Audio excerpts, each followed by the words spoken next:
Joshua chapter 8 is our chapter of reference today.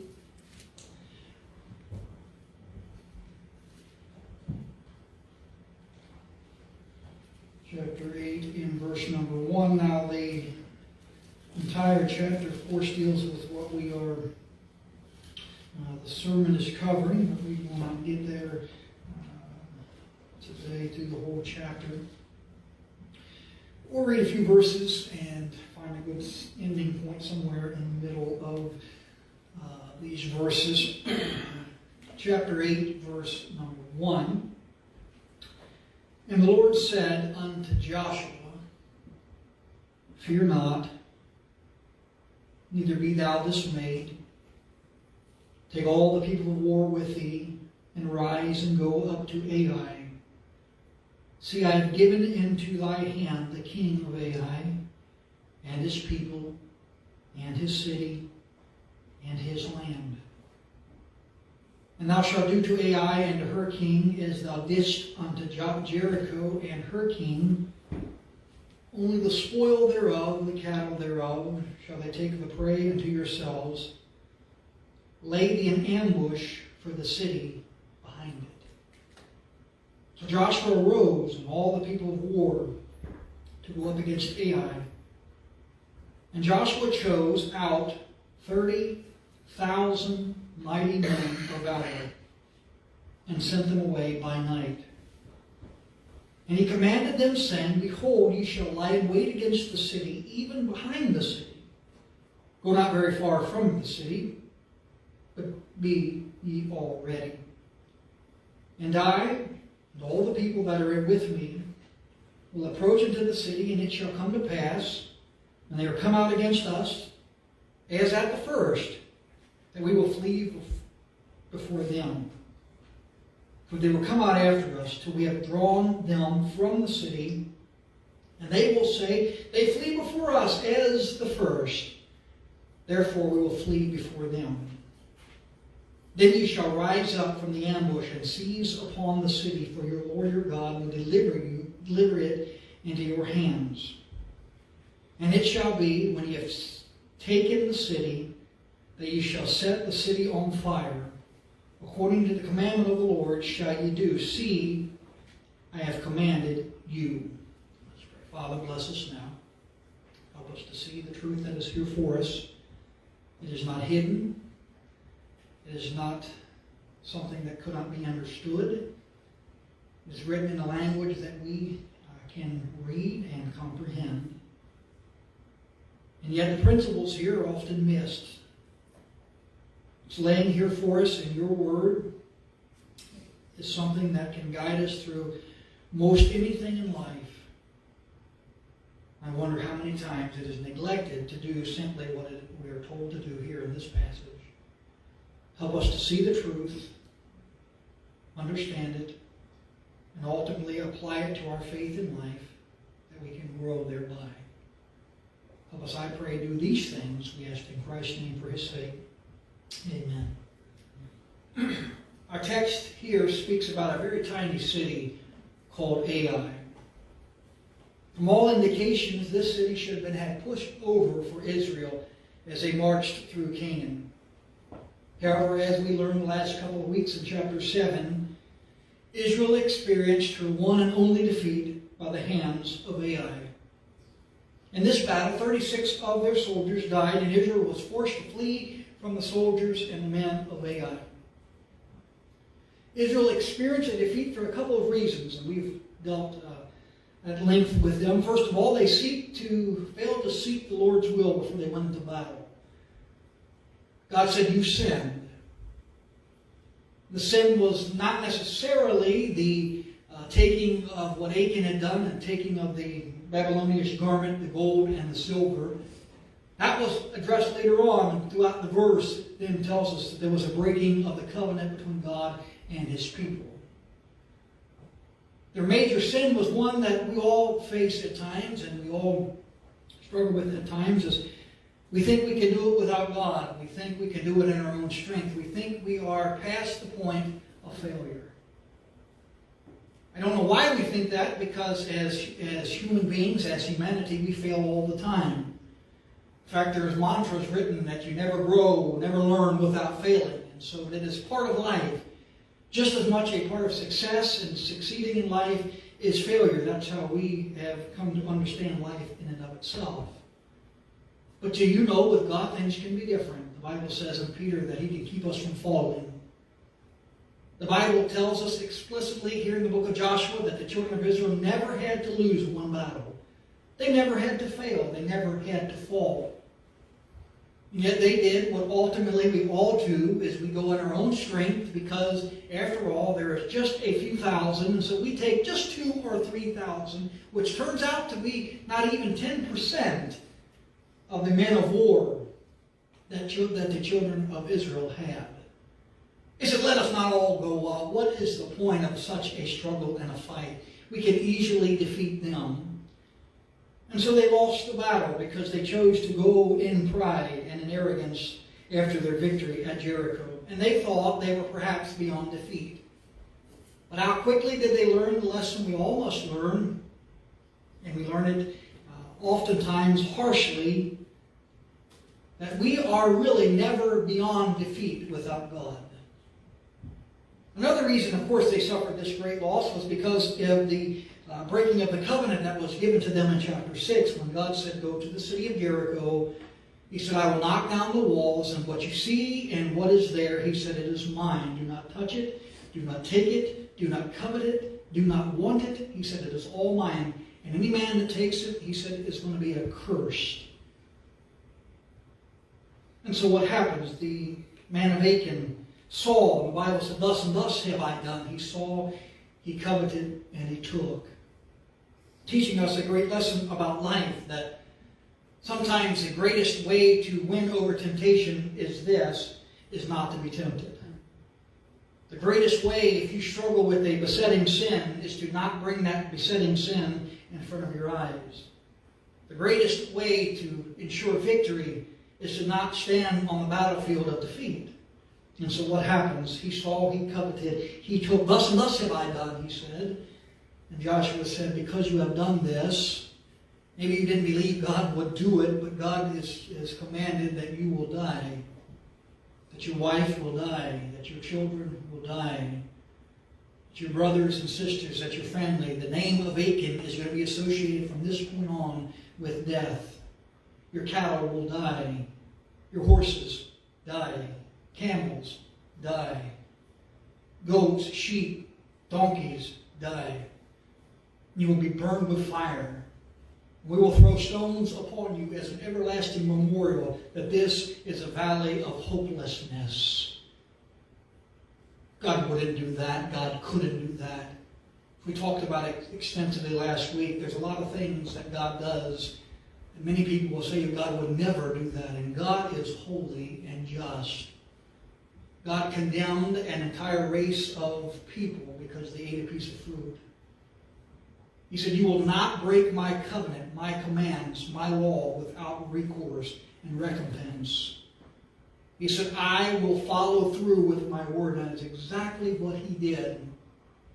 We understand the grace of God, the mercy of God is this. The holiness says, I will not go with you until the sin has been addressed. Well, they did.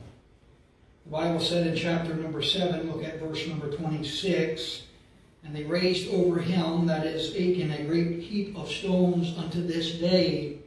So the Lord turned his fierceness of his anger. Wherefore the name of the place was called the Valley of Achor unto this day.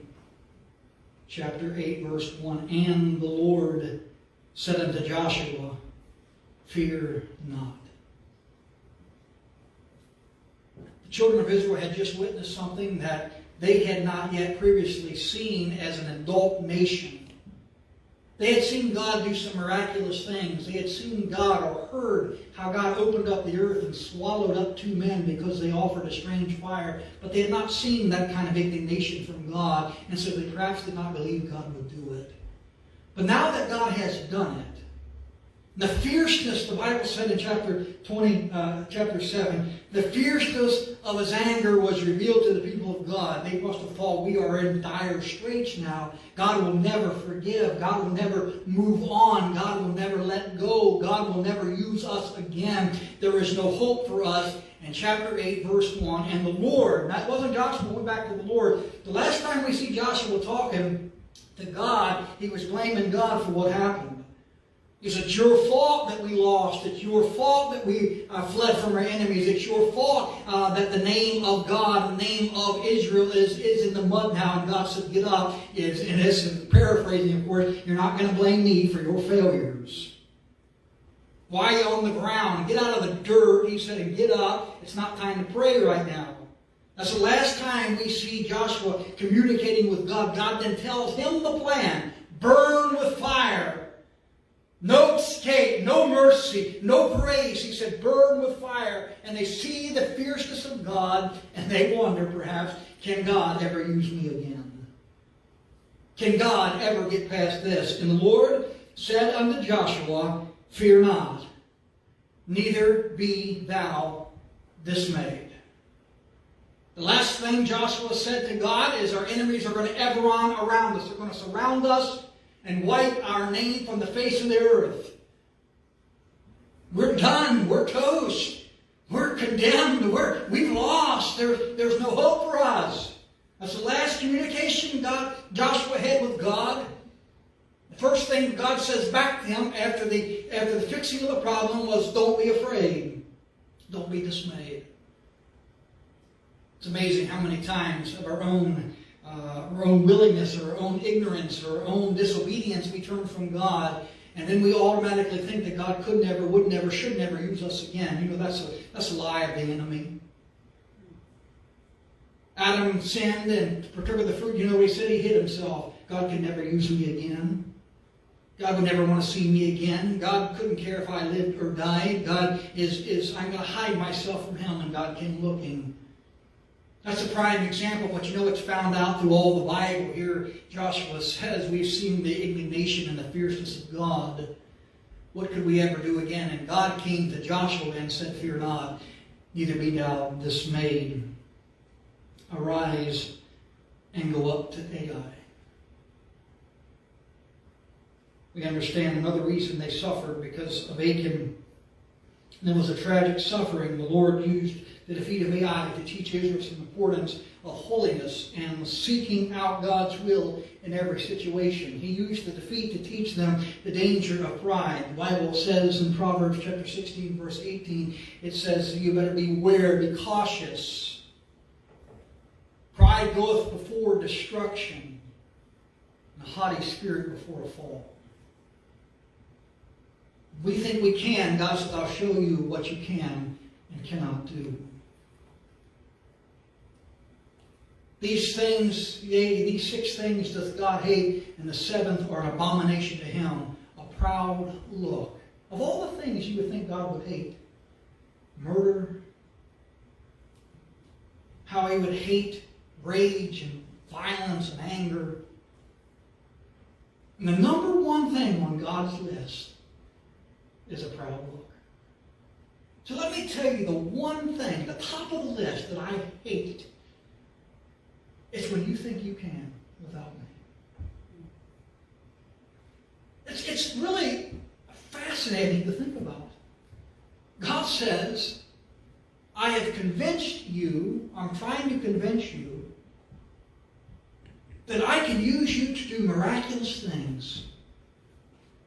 And once I divide your Red Sea or divide your Jordan River, once I provide meal and oil in the cruse and the barrel, once I do the unthink, once I bring the ravens to bring you meat to eat, for some reason you thought you did that. For some reason you thought that you had the power, the strength, the might to do it. Oh, God, we are so mistaken. And God says in His Word, to the pen of the wisest king that ever lived, and ultimately one of the proudest men that ever lived. And He said, beware, Solomon. Solomon's writing to his son, beware, son. Listen to the proverb of a father. He said destruction comes when pride comes. Falling comes when a spirit of pride comes. He said, I don't want you to do that. It's one of the most valuable lessons that Israel learned. And it's the truth that they needed to learn. In a sense, we're, as believers, are a lot like Israel. If you know that you're a child of God, I think we know something about battles. We know something about struggles. We know we have three very powerful enemies we must overcome every day in our lives. It's simply this. It's the world, it's the flesh, and it's the devil. The three enemies of man. You know, sometimes the last enemy never even has to get to us. Because we fall at the hands of the sin of this world. We bring the water into the bowl. We bring the sin into our life. And then it's this flesh. Well, this flesh is so powerful. God tries to tell us we must mortify it. We must put this flesh to death on a daily basis because it will destroy us when we let it. Because it is so really, I hate to say the word because it's not really, it's against principle what I'm thinking, but this flesh is so capable. Tell me something else that's like the human mind that can see and process and analyze and do what a human can do. It's unthinkable. Look around at the marvels that humans can do, that can build. I mean, even look at this structure, this building. It was built by man's hands. Now, we understand God gives abilities to His creatures, but what has He given to the hand of man? He has given us such things.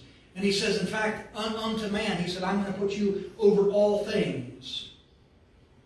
He said, everything will be under your dominion. You have the power over all things. Does it make any sense that the fierceness of a lion would be scared of man? Well, man did something a lion could not do. Man invented a gun. Does it make any sense that a grizzly bear, the strength of 10 men, would flee a man? But he will. Until you poke him. That's why you don't poke the mama bear, you know. You don't do that. But He said, you have dominion over it. Does it make any sense that an elephant, a whale, a great white shark, that we would be over them? Doesn't make any sense. But God said, I place you above all things.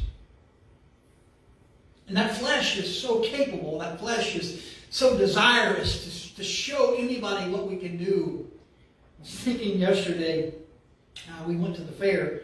We went to the fair last Saturday, and I thought that was it. But this past day, yesterday, we went to another fair. And this fair had the games and the attractions and everything. And they had that classic hit the thing with the hammer and ding the bell. I walked by and they go, oh, you got to do that, Dad. I said, I'm not doing that. I'm just not doing that. I said, it's rigged against me. You know, and I seen they were setting it up, and the guy was dinging it, so they loosened it so it wouldn't go as much. You know, he's dinging it. And I said, the problem with this game is they play to the one thing that a man has, which is his ego and his pride. This little game, they had the little kid ones. Then they had one that was for teenagers and for women. Then they had the highest one, which was for men. And I said, the problem is, it costs $5 to swing a hammer 3 times. I said, that's insane, right? That's crazy. But here's what will happen. I said, the kid will hit it, and he doesn't care if he hits it or not. And so they make it possible. They hit it, ding. Oh, little Johnny, you're so good. You're so strong. I said, they moved to the next one, and I said, a lady doesn't care. She has nothing. If she hits it or not, she's doing it for the prompting. So I said, but the problem is they get the man. And he hits it, and boy, oh, so close. It wasn't close. I knew it wasn't close. Oh, you can do it. I hit that thing. Boy, the second time I swung harder, and it sent shockwaves through my shoulders and my arms. And I said, I swung that thing. Oh, and this time it went less. I could look around. This time there were people around. Look at this wind. This big guy can't even ring the bell. I said, you say, oh, you got to hit it hard, sir. You got to hit it hard. I just swung as hard as I could swing it. So I swing it again. This time it goes halfway. You know what I wanted to do? I wanted to say, Jimmy, here's $5 more. I'm not going to walk away from this defeated. I'm not going to walk away from this. You can't even hit it halfway. What a exciting right on that, because what a man has is his pride, his ego.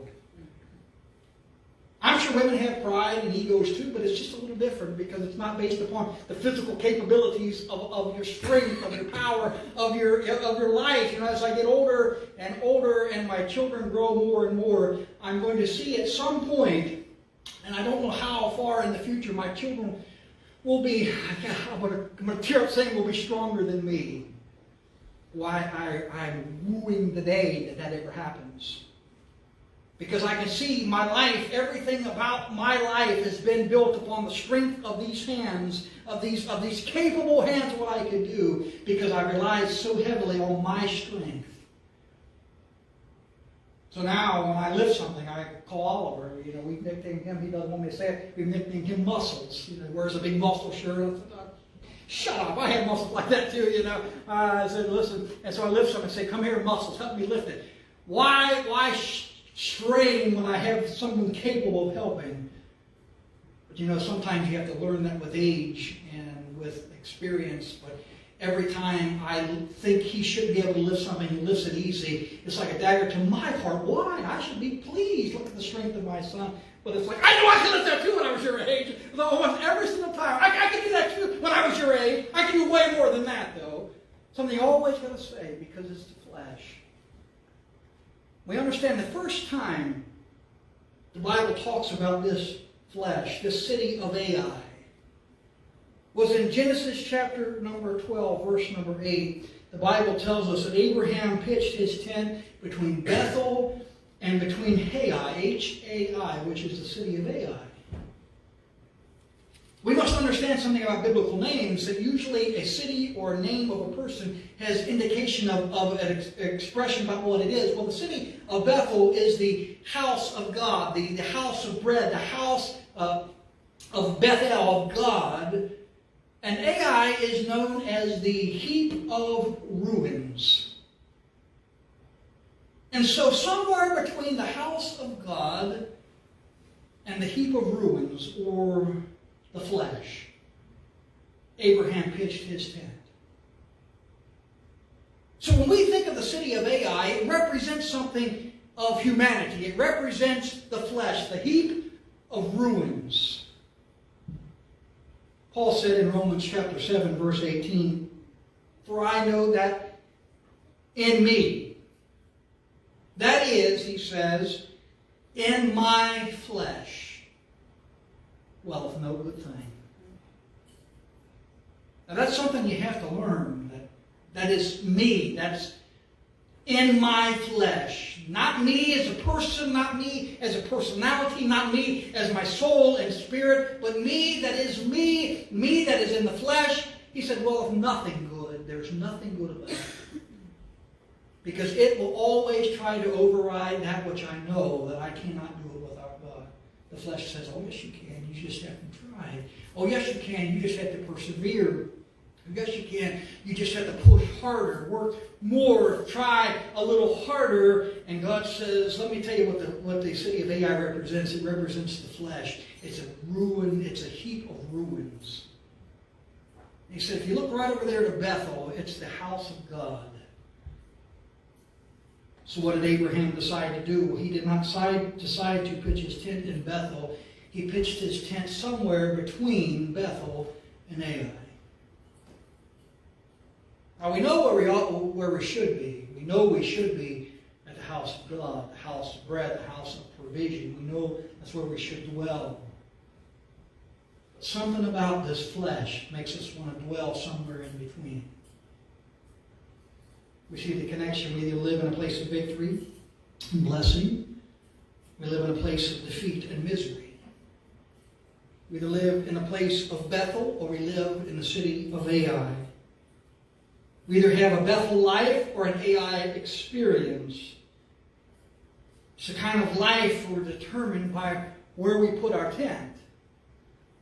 Which city are we seeking? Which provision are we after? Which strength are we looking to? But how easily it is, we're in the midst of swinging the hammer, thinking, well, if I just try a little bit harder. And I already, listen, about that again, I already told myself I'm not doing it. There was a big strapping 16, 17-year-old boy came in and swung that thing hard as he can. His buddies laughing at him because he couldn't ring it. And I said, if he can't do it, I can't do it. You know what my wife says? Oh, you're a lot stronger than him. I knew I wasn't. Maybe when I was 17 I was, but I knew I couldn't do it. But you know what I did? You know what? Maybe I can't do that. And you know why I did it? I did start to look at her and I said, I told you I could bring it up.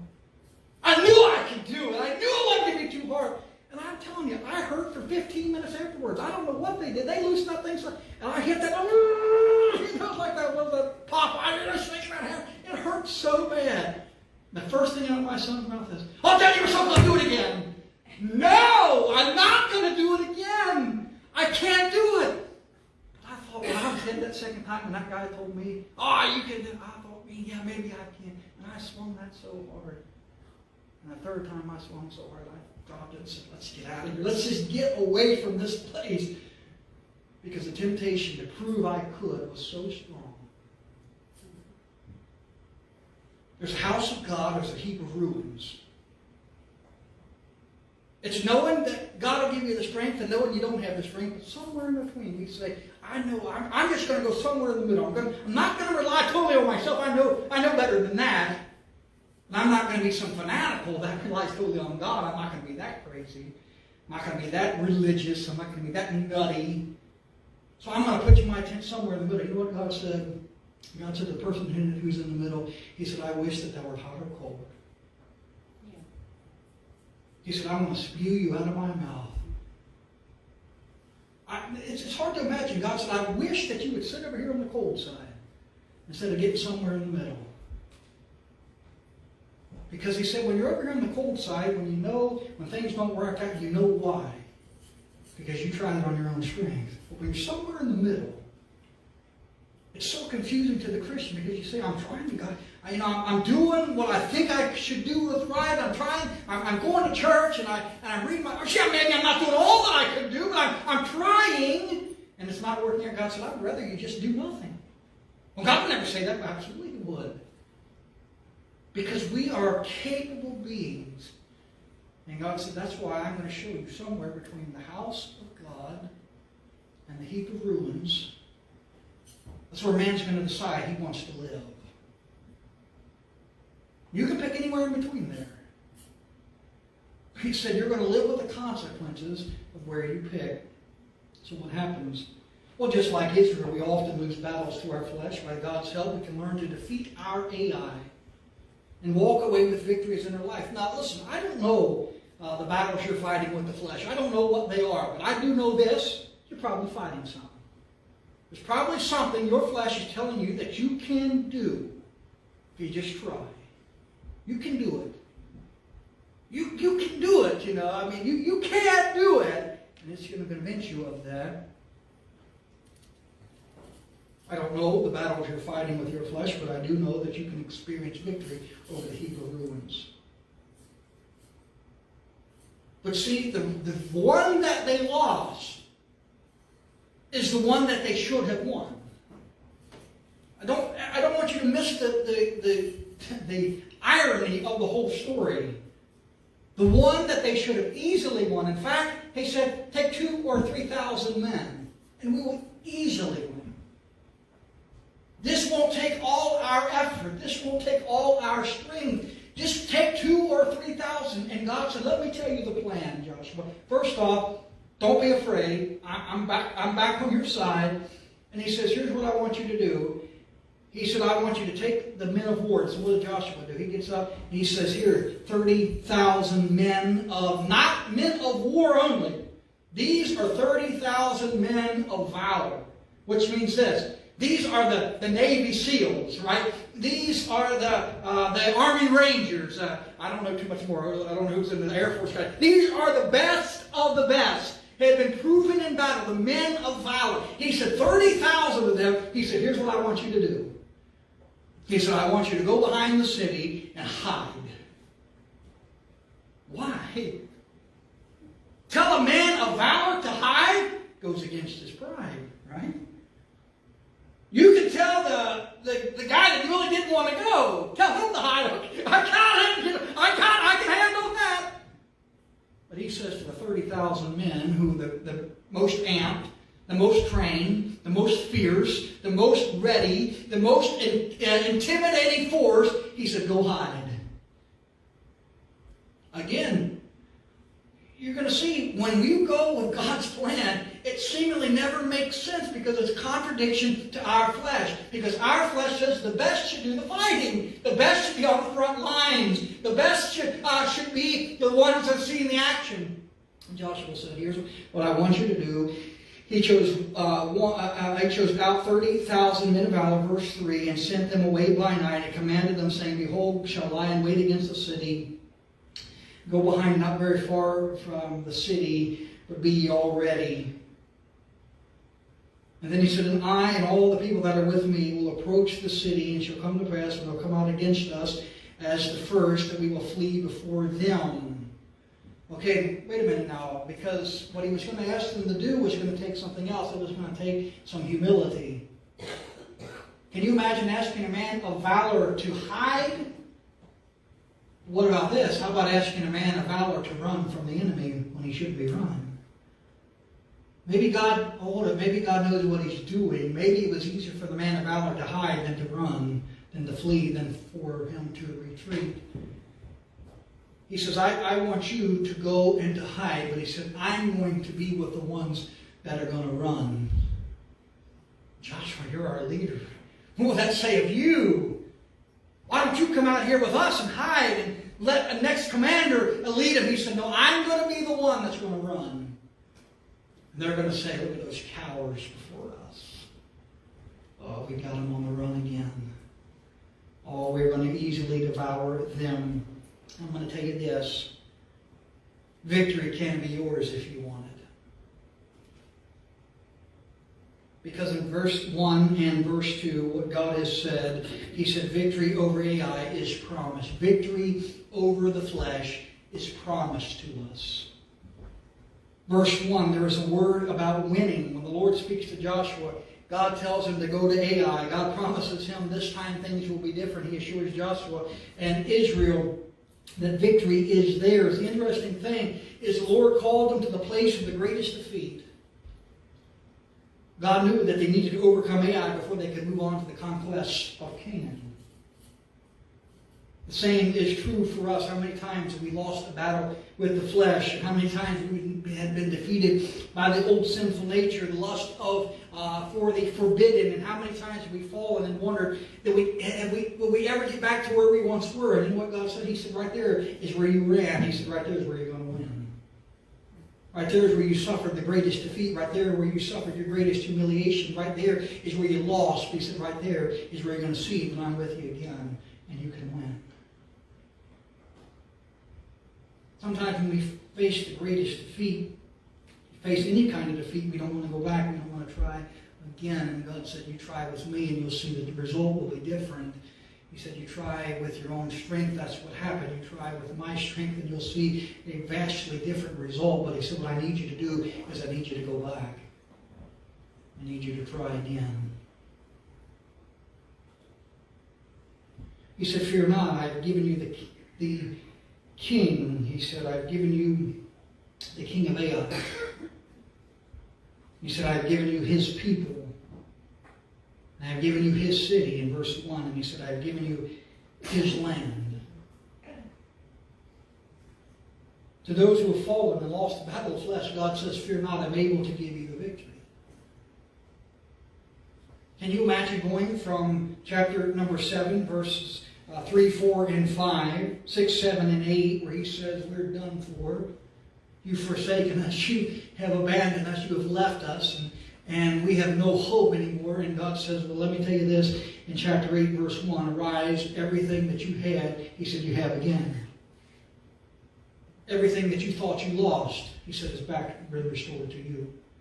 How do I get that? He said, well, you just simply do it my way. You ambush Al. You ambush Ai.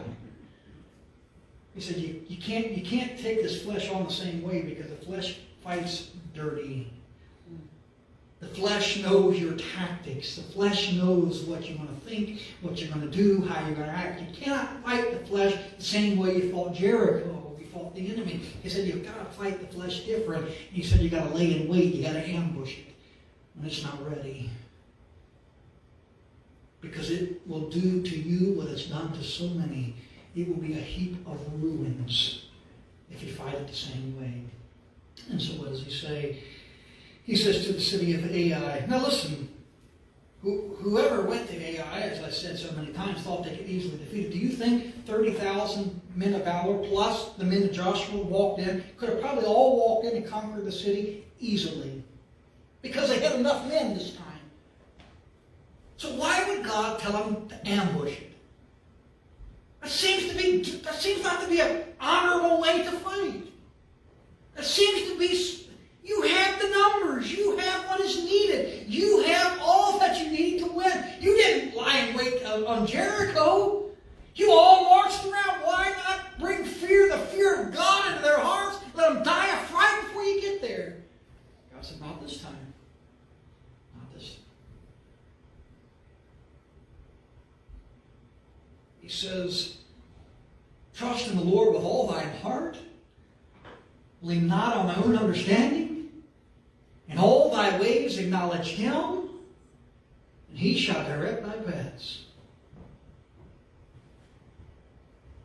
When we think we have God's way figured out, God will change his way to show us that my ways are not your ways, my thoughts are not your thoughts. He said, my ways are higher than yours, thoughts higher than yours, ideas higher than yours. You are not going to figure it out. And this heap of ruins, which is your flesh, he said it will defeat you time and time again. You're not going to fight it with overwhelming force. He said you're going to ambush it. You're just going to ambush it, because what's going to happen is I'm going to give you an example of the flesh right here. Right here in the story of Ai, he gives the greatest example of the flesh like none other. Look at it right there.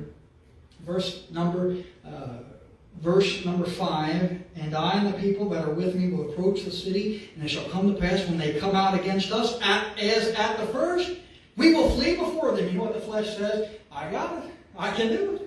I can destroy it. It's no match for me. And verse 6, for they will come out after us. That's the flesh.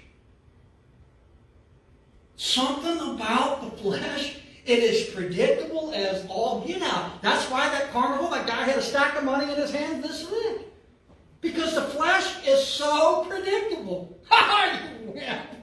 Give me another $5. Give me 3 more chances. Boom, boom, boom. Look at you, little girl. Give me another 5. Give me 3 more chances. Boom, boom, boom. This guy, he was probably older than me that was doing it. Hit it again and again and again and again and again and again. Give me another 5. Give me one more chance. The flesh will come out.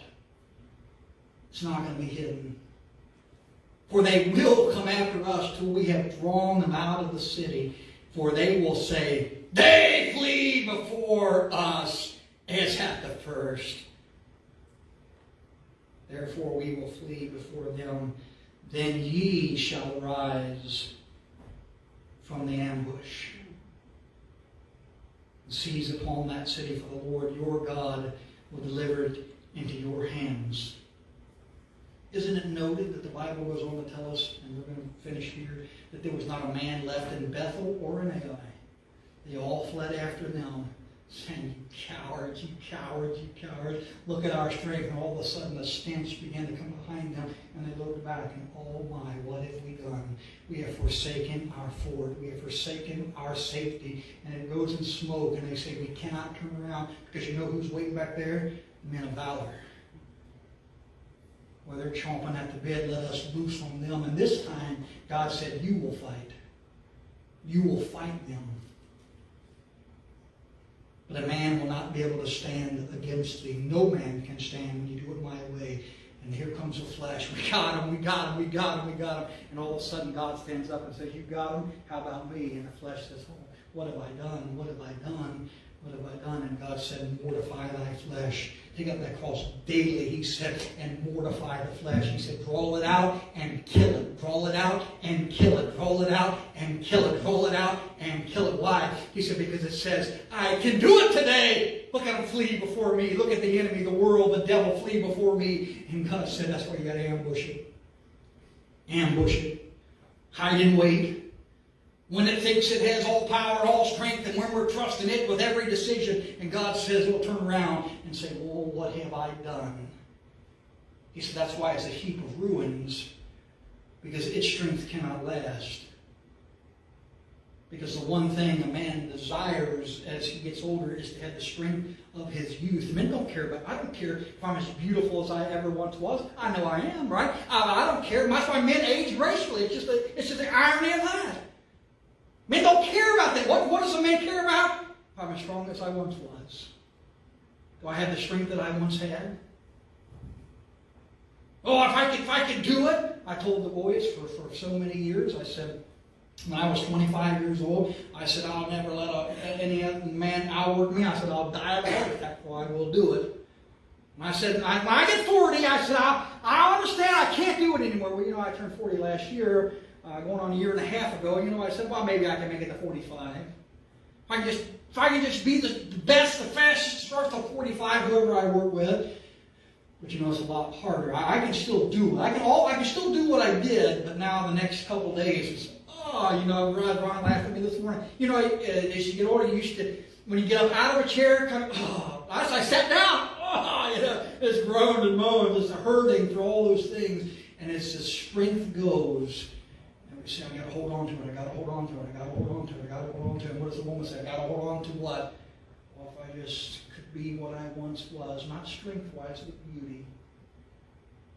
That's why the Bible doesn't talk about a man's beauty in his old age there, but he says to the woman that their hair is going to be a crown upon her head. Why? That's what she cares about, her beauty. I don't care. I'm beautiful. I just want strength. It's amazing that God takes both of that which we held so dearly from us. It's ironic. We almost dare to say unfair.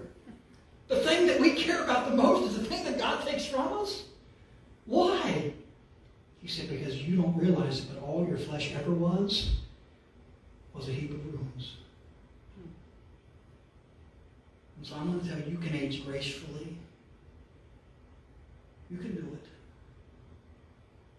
But he said, I'm going to give you the strength, the power, the wisdom, the will. I'm going to give you what is needed to go from the heap of ruins back to the city of Bethel. Back to God. They'll come after you. Now there's a few more points, as we've only given one, a few more points to the story. But he says, I want you to fear not. You will win. Fear not. You can win. Isn't that amazing? That which we lost, he didn't say, well, just go on past it. He said, I'm going to take you right back to where you had your greatest defeat, your greatest failure. And I'm going to let you see victory. He said, you're not going to fight this enemy the same way. Because he's crafty. He's wise. But he's so full of pride. People fall right into your trap. That's the flesh. We're not ignorant of the devil's devices. The wiles, the Bible said, of the enemy. And yet we fall for them again and again and again because he always appeals to that which is important to us. He says, well, you're not much if you can't do that. I can do it. Mighty men of valor, go back there and hide. Sir, that doesn't seem like the best use of our abilities. That's what God told me to tell you to do. And he said the king is in our hands. The people are in our hands. And the land is in our hands. Because it's a word about winning. And he said he's promised it to us. We will not lose this time. Let's pray. Father, bless us now. Thank you for each one here, and thank you for today, and thank you for your word and the joy that can be found in it. Father, sometimes it's just so truthful. It's just so much truth that we don't want to hear how it reveals to us our condition, our strength. It knows us so well. It is sharper than a two-edged sword, able to discern the thoughts and the intents of the heart. There's no other book like that, because this book is alive.